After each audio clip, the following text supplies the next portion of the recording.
अस्सलामुअलैकुम सामीन। 5 शाबानुल मुअज़्ज़म है, 26 फरवरी है। ख़बर का उन्वान है मगरबी बंगाल में मरकज़ी वज़ीर के काफ़िले पर हमला। ख़बर थोड़ी तफसील से सुनिए। उमूर दाखिला के वज़ीर ममलकत निशित परमानिक के काफ़िले पर आज मगरबी बंगाल के कूच बिहार इलाके में हमला हुआ है।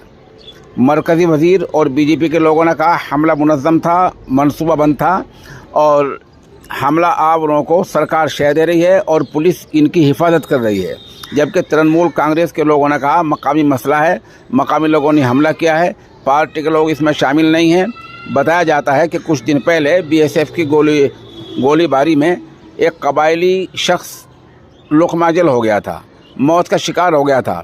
लोग उससे मुश्तइल हैं, इसी वजह से इन लोगों ने हमला बोला है। और ये जो बीएसएफ का महकमा है ये इन्हीं वज़ीर की देख रेख में आता है जिन्होंने आज मगरबी बंगाल का दौरा किया है। इनका नाम है, जैसे मैंने बताया, निशित परमानिक।